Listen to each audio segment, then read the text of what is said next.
So this is the Toyota T100 project. Turned into a project. Didn't want it to be, but here we are. So here's a quick overview. Picked this thing up, and I'm kind of a perfectionist, not like the 100% everything, every nut and bolt has to be perfect perfectionist. But you see little stuff like, you know, the headlights are foggy, or you're working on the engine and the AC's messed up, so you know you got to do the AC and get all these little new pieces and little rubber bushings and such.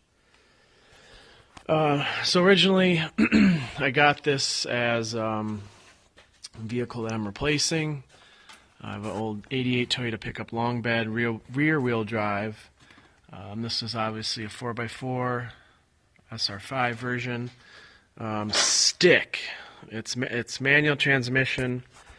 So that was one of the reasons I kind of had to buy this, and everyone will know, you know, if I say, oh, you see one sitting out, and you know, you can't let it go. You have to get it. So as I worked on this thing, I started with the engine, did the timing belt, water pump, you know, all that kind of stuff, baseline, coolant, oil, etc. So the engine's good. It's got 220-some thousand on it.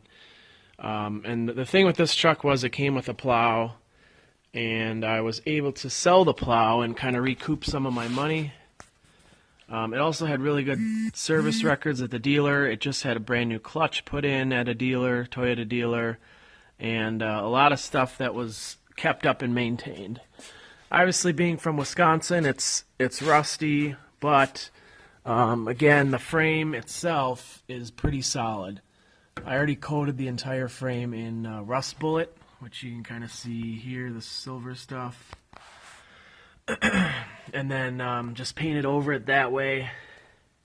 But like I said, the whole frame itself is solid.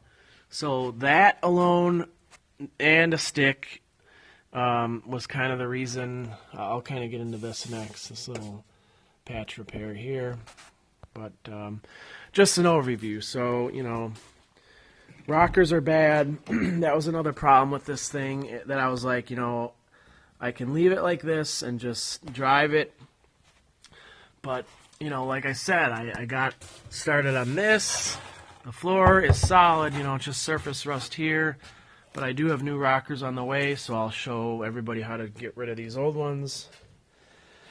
And, you know, you just start with one thing, and then, for example, the bumper was just a piece of railroad tie. It was wood.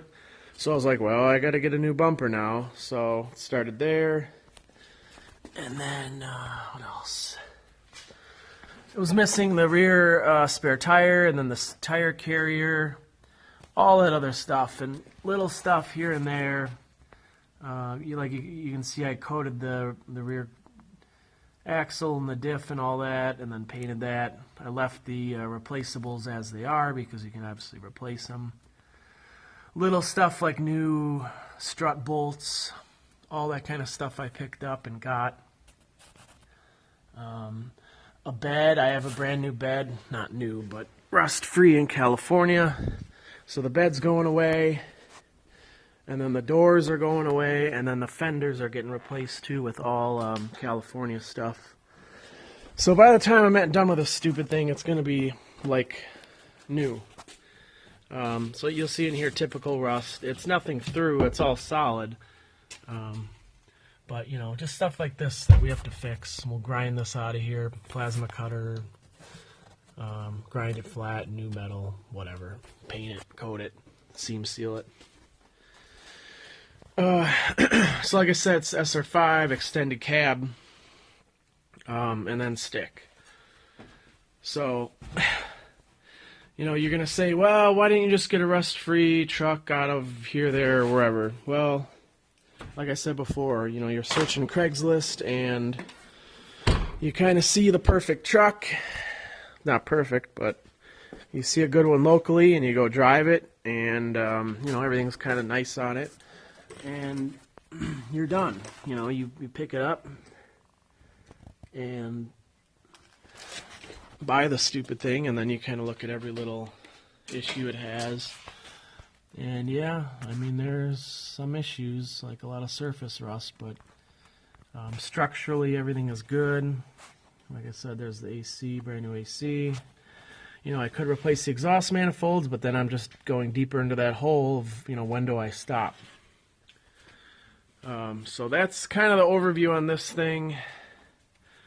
You know, new alternator, new belts, all Toyota, all OEM stuff. Brackets, bolts, every kind of tensioner, it's all sourced OEM. So I'm kind of a stickler like that, but what else we got here? Oh yeah, like this thing's all rotted out completely, so I ordered new ones from the dealer for that thing. And hang on, the video's going to end in a second here.